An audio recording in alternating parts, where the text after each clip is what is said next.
کہ جماعت ہوتے ہوئے سنتیں پڑھنا اس کی کوئی اجازت نہیں۔ اس سے بڑا ظلم کوئی نہیں کہ جماعت کھڑی ہو گئی ہے، فرض ہے، قرآن امام تلاوت کر رہا ہے، آواز آپ کے کانوں میں پڑ رہی ہے، آپ پیچھے سنتیں پڑھ رہے ہیں، وہ قرآن ہی نہیں اس کا سنتے، اور پھر کاٹ کاٹ کر پڑھ رہے ہیں کہ جلدی کریں کہیں رکوع نہ ہو جائے۔ یہ کوئی سنتیں پڑھنے والی بات؟ یہاں حضور علیہ السلام نے جب دیکھا کہ پہلے سے لوگ پڑھ رہے تھے، نئی نہیں شروع کی، آپ حجرات سے برآمد ہوئے، حضرت بلال رضی اللہ عنہ اقامت کہہ رہے تھے، لوگ پہلے کی سنتیں پڑھ رہے تھے، آپ نے فرمایا الصلاۃ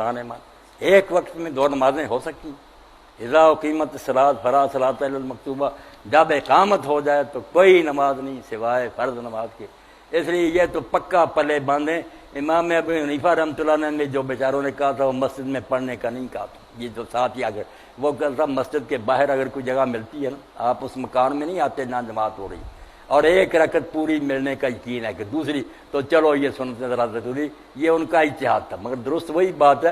مسجد میں آ کر پڑھنے کی کس نے اجازت دی؟ صاحب ہدایت ابن الحمام نے ظالم ہو ساتھ ہی جماعت اور پچھلی صف میں کھڑے،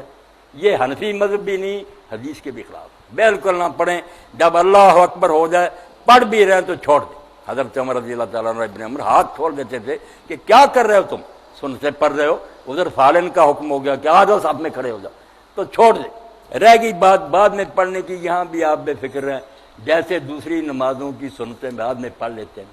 آپ ظہر کی نماز میں آ کر شامل ہو گئے، پہلی چھوٹ گئی بعد میں پڑھ لیتے ہیں، اسی طرح فجر کے بعد بھی یہ سنتیں پڑھ لیں، یہ وہ نفل نہیں ہے جو منع کیے گئے۔ نفل جو ہے نا کہ شوقیہ کوئی پڑھنا چاہے اس کا ریا وقت، مگر سنتیں ہی چھوٹی ہوئی، اللہ کے رسول کی ظہر کی چھوٹ گئی، آپ نے نماز پڑھائی، وفد آ گیا، باتوں میں لگ گئے، اثر کھڑی ہو گئی، آپ نے اثر پڑھی اور بعد میں دو سنتیں جو تھی ظہر کے وہ بعد اثر کے پڑھی اور پھر ساری عمر نہیں چھوڑی۔ چینل کو سبسکرائب کریں، ویڈیو لائک کریں اور شیئر کریں۔